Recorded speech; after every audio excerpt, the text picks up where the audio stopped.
আসসালামু আলাইকুম সুপ্রিয় শিক্ষার্থী ভাই বোনেরা, কেমন আছো তোমরা? আশা করি তোমরা অনেক ভালো আছো। শিক্ষার্থী ভাই বোনেরা, আজকে আমি তোমাদের সামনে তোমাদের রসায়ন বইয়ের খুবই গুরুত্বপূর্ণ একটা টপিক, সেটা হচ্ছে আইসোটোপ, আইসোটোন এবং আইসোবার নিয়ে বিস্তারিত আলোচনা করব। তো কথা না বাড়িয়ে চলো আমরা আজকে এই গুরুত্বপূর্ণ টপিকসটি দেখে আসি। তো প্রথমে বলি আইসোটোপ কাকে বলে, এটা দেখব আমরা। তো এখন দেখো, একই মৌলের ক্ষেত্রে যে সকল পরমাণুর প্রোটন সংখ্যাটা সমান, এই কথাটা মাথায় রাখবা, প্রোটন সংখ্যাটা সমান কিন্তু নিউটন ও ভর সংখ্যা ভিন্ন, তাদেরকে পরস্পরের আইসোটোপ বলে। আমি বিষয়টা একটু সুন্দর করে বোঝানোর চেষ্টা করি। তো এখন একটা জিনিস মাথায় রাখবা, এখানে প্রোটন সংখ্যাটা সমান থাকবে দুইটা মৌলে যাদের মধ্যে কম্পেয়ার করব। ভিন্ন কি কি বলো তো? ভিন্ন হচ্ছে প্রোটন সংখ্যাটা আলাদা, প্রোটন সংখ্যাটা আলাদা, আর নিউটন সংখ্যাটাও আলাদা, তাদেরকে পরস্পরের কি বলবো আমরা? আইসোটোপ বলবো। তাহলে আইসোটোপ হইতে গেলে কি হইতে হবে? প্রোটন সংখ্যাটা সমান হতে হবে। তাই আমি সহজ একটা উদাহরণ তোমাদেরকে আগে দেখাই।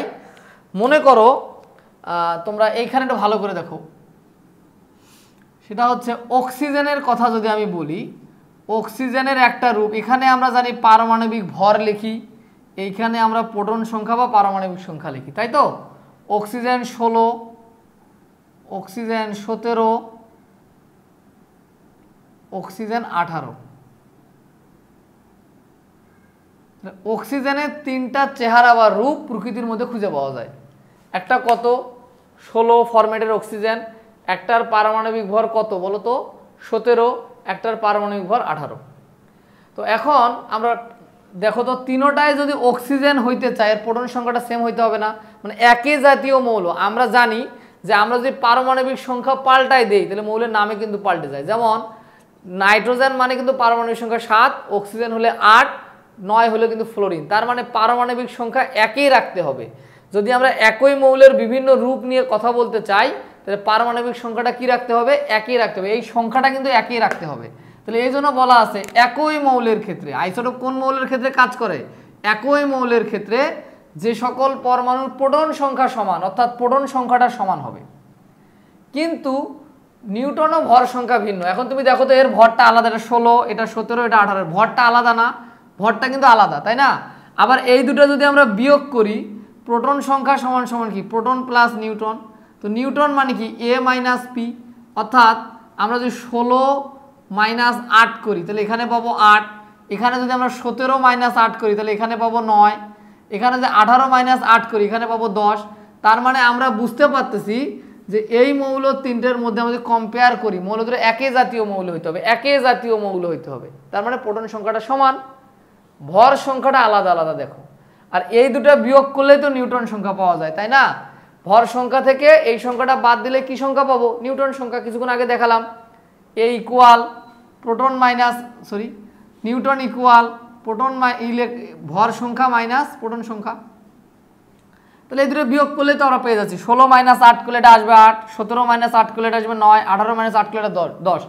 তার মানে যে সকল পরমাণুর প্রোটন সংখ্যাটা সমান কিন্তু নিউটন সংখ্যাও আলাদা, ভর সংখ্যাও আলাদা, তাদেরকে পরস্পরের আমরা কি বলবো? আইসোটোপ বলবো। কি বলবো? আইসোটোপ।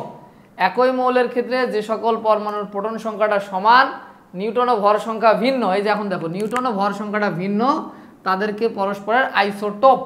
আইসোটোপে কিন্তু প্রোটন সংখ্যাটা সমান থাকবে, এই কথাটা মাথায় রাখবা। তো আরও দু একটা উদাহরণ যদি আমরা দেখি, তো উদাহরণগুলো দেখলে কি হবে দেখো আইসোটোপের ক্ষেত্রে।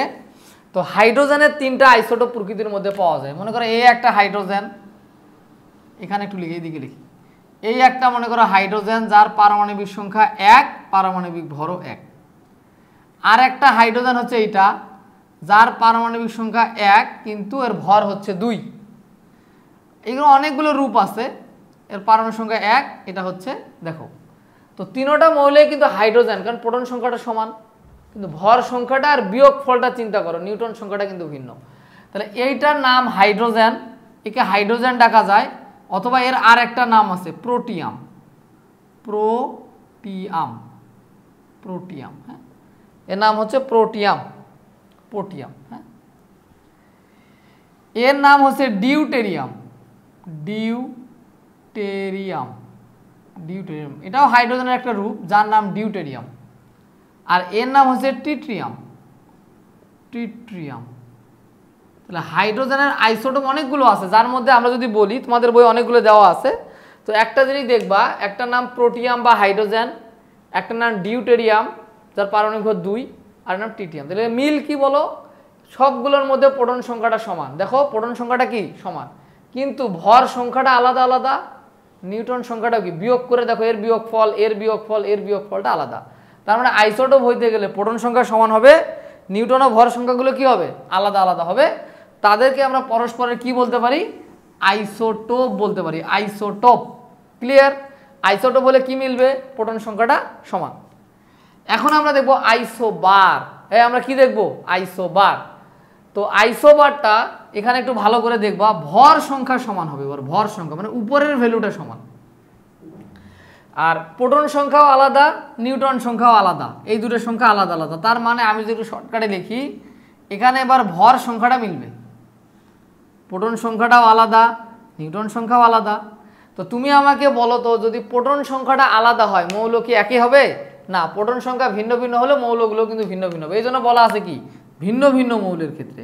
কি মৌলের ক্ষেত্রে? ভিন্ন ভিন্ন মৌলের ক্ষেত্রে যে সকল পরমাণুর ভর সংখ্যা সমান। তাহলে আমরা যদি একটু দেখি দুইটা মৌলের ক্ষেত্রে ভর সংখ্যা কেমনে সমান হয়। মনে করো আমি একটা মৌল লিখলাম আর্গন, আর একটা মৌল লিখলাম ক্যালসিয়াম। তো আর্গনের পারমাণবিক ভর কিন্তু 18, আর ক্যালসিয়ামের পারমাণবিক ভর কিন্তু 20। তো দুটো ভিন্ন মৌল হয়ে গেল না? কিন্তু দেখবা এরও পারমাণবিক ভর 40, এরও 40।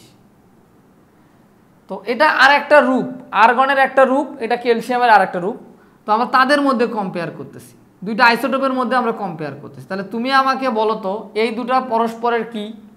দেখো তো ভিন্ন ভিন্ন মৌল না দুইটা, তার মানে দুইজনের, দেখো ভালো করে, দুইজনের প্রোটন সংখ্যা এইটা মান কিন্তু সমান। তার মানে ভর সংখ্যাটা সমান, ভর সংখ্যাটা কি সমান। প্রোটন সংখ্যাটা ভিন্ন, দেখো তো দুইটার প্রোটন সংখ্যাটা ভিন্ন। আর এই দুটো যদি বিয়োগ করি, বিয়োগ করলে আমরা নিউট্রন সংখ্যা পাই, কারণ নিউট্রন সমান সমান ভর সংখ্যা বিয়োগ প্রোটন সংখ্যা। তো এই দুটো বিয়োগ করলে এটা আসবে 22, আর এই দুটো বিয়োগ করলে আসবে 20। তার মানে নিউট্রন সংখ্যাটাও কি এখানে আলাদা আলাদা। তাহলে যে সকল পরমাণুর যে সকল পরমাণুর ভর সংখ্যাটা সমান, নিউট্রন সংখ্যা আর প্রোটন সংখ্যাটা ভিন্ন, ভালো করে দেখো, নিউট্রন সংখ্যা এবং প্রোটন সংখ্যাটা ভিন্ন, তাদেরকে পরস্পরের আইসোবার বলে। আইসোবার, এখানে আইসোটোন লিখছি, এটা আইসোটোন না, এটা হবে আইসোবার। হ্যাঁ, আইসোবার বলে, আইসোবার। আচ্ছা, আরেকটা উদাহরণ দিই আমরা, এটা হচ্ছে কপার আর জিঙ্ক দিয়ে দিতে পারি। সাপোজ কপার 29, জিঙ্ক 30, কিন্তু এর একটা রূপের ভর হচ্ছে 64, এরও একটা রূপের ভর হচ্ছে 64। তো অরিজিনাল কপার হচ্ছে বেশি 63.5, জিঙ্ক হচ্ছে 65, বাট ওর আর একটা আইসোটোপ, মানে দুইটা মৌলের দুইটা ভিন্ন রূপের সাথে আমরা কম্পেয়ার করতেছি। এই বিষয়টা হচ্ছে এরকম। তো যদি দুইটা মৌলের ভর সংখ্যা মিলে যায়, দেখো তো এর ভর সংখ্যা মিলে গেছে না, এর এ মিলে গেছে কিনা বলো, এর কিন্তু এ মিলে গেছে, ভর সংখ্যা মিলে গেছে। তো ভর সংখ্যা যেহেতু মিলে গেছে, আর প্রোটন সংখ্যাটা আলাদা আলাদা, তো প্রোটন সংখ্যা আলাদা হলে তার নাম কি, প্রোটন সংখ্যা আলাদা, ভর সংখ্যাটা সেম, প্রোটন সংখ্যা আলাদা, আর দুইটা বিয়োগ করে দেখো, এই দুটোর বিয়োগফল যা, এই দুটোর বিয়োগফল আলাদা। তার মানে আমরা বলতে পারি ভর সংখ্যা সমান, প্রোটন সংখ্যা আলাদা, নিউট্রন সংখ্যা আলাদা। আর প্রোটন সংখ্যা আলাদা হলে সেটা কিন্তু ভিন্ন মৌল হবে। কি মৌল হবে? এই জন্য বলা আছে ভিন্ন ভিন্ন মৌলের ক্ষেত্রে যে সকল পরমাণুর ভর সংখ্যা সমান, কিন্তু নিউট্রন ও প্রোটন সংখ্যা ভিন্ন, নিউট্রন ও প্রোটন সংখ্যা ভিন্ন। ক্লিয়ার? নিউট্রন ও প্রোটন সংখ্যা ভিন্ন, তাদেরকে পরস্পর আইসোবার বলে। তো আশা করি তোমরা এই ব্যাপারটা উদাহরণ থেকে এখানে সুন্দরভাবে ক্লিয়ার হয়েছে। এখন আমি তোমাদের যে বিষয়টা দেখাবো সেটা হচ্ছে আইসোটোন কাকে বলে। আইসোটোন, হ্যাঁ দেখো, আইসোটোন সংখ্যাটা একটু লিখে ফেলি সুন্দর করে, দেখো আইসোটোন।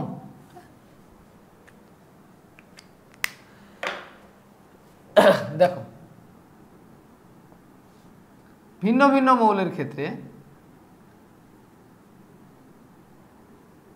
ভিন্ন ভিন্ন মৌলের ক্ষেত্রে যে সকল পরমাণুর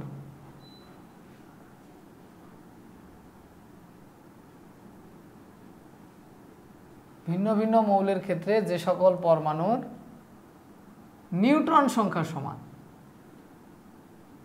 নিউট্রন সংখ্যা সমান কিন্তু ভর সংখ্যা ও প্রোটন সংখ্যা আলাদা, প্রোটন সংখ্যা ভিন্ন, তাদেরকে পরস্পরে আইসোটন।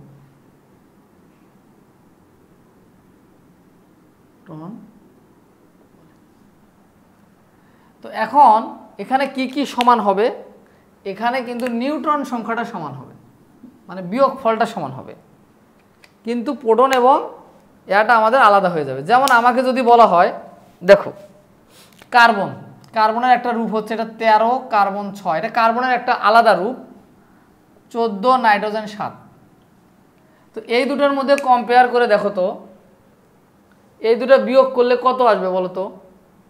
এই দুটো বিয়োগ করলে দেখো এখানে ভর সংখ্যাটা কিন্তু আলাদা আলাদা, দেখো ভর সংখ্যাটা আলাদা, দুইটা মৌলের ভর সংখ্যাটা কিন্তু আলাদা, এরও ভর আলাদা, এরও ভর আলাদা, এরও নিউট্রন সংখ্যাটা আলাদা আলাদা, একটা হচ্ছে 6 আলাদা আলাদা, দেখো নিউট্রন না, এর প্রোটন সংখ্যাটা দেখো, এটা 6, এটা কত 7। তাহলে এখানে দেখো এর বিয়োগফল, এটার বিয়োগফল করে দেখো তো, বিয়োগ করলে কত আসে নিউট্রন সংখ্যা, এই দুটো বিয়োগ করলে তো নিউট্রন পাবো, তো এটাও নিউট্রন সংখ্যা, এরও হচ্ছে 7, এই দুটো বিয়োগ করে দেখো এরও নিউট্রন সংখ্যা আসবে কিন্তু 7। তার মানে যে সকল পরমাণুর ভর সংখ্যা আলাদা, প্রোটন সংখ্যা আলাদা, শুধু নিউট্রন সংখ্যাটা মেলে, তাদেরকে পরস্পরের কি বলতে পারি আমরা? আইসোটোন বলতে পারি। তাহলে এই যে এই কথা লেখা আছে ভিন্ন ভিন্ন মৌলের ক্ষেত্রে, দেখো আলাদা মৌল, প্রোটন সংখ্যা যেহেতু আলাদা, ভিন্ন ভিন্ন মৌলের ক্ষেত্রে যে সকল পরমাণুর নিউট্রন সংখ্যা সমান কিন্তু ভর সংখ্যায় যে এ আর প্রোটন সংখ্যাটা ভিন্ন ভিন্ন ভিন্ন, এই কথাটা মাথায় রাখবা, তাদেরকে পরস্পরের কি বলে? আইসোটোন। তো আরেকটা দেখি উদাহরণ, মনে করো সোডিয়াম, এটা হচ্ছে পারমাণবিক 23 11, একটা হচ্ছে ম্যাগনেসিয়াম, কি ম্যাগনেসিয়াম, এটা হচ্ছে 24 আর 12। তাহলে ভালো করে তাকাও তো, এর ভর সংখ্যা আলাদা, এর প্রোটন আলাদা, কিন্তু বিয়োগ করে দেখো তো এটাও 12 আসবে, বিয়োগ করে দেখো এটাও 12 আসবে। তার মানে এই দুটো যদি বিয়োগ করো, এর নিউট্রন সংখ্যা আসবে 12, এরও নিউট্রন সংখ্যা, এই দুটো বিয়োগ করলে কত আসবে? নিউট্রন সংখ্যা আসবে 12। তার মানে এরা পরস্পরের কি হিসেবে কাজ করতেছে বলো তো? এরা পরস্পরের আইসোটোন হিসেবে কাজ করতেছে। তার মানে আমরা বুঝলাম আইসোটোপে প্রোটন সংখ্যা সমান, আইসোবারে ভর সংখ্যা সমান, আর আইসোটোনে নিউট্রন সংখ্যা সমান। তো এটাই ছিল আইসোটোপ, আইসোটোন, আইসোবার সম্পর্কে একটা বেসিক আইডিয়া। আশা করি তোমরা এই টপিকসটি সুন্দরভাবে বুঝতে পেরেছো।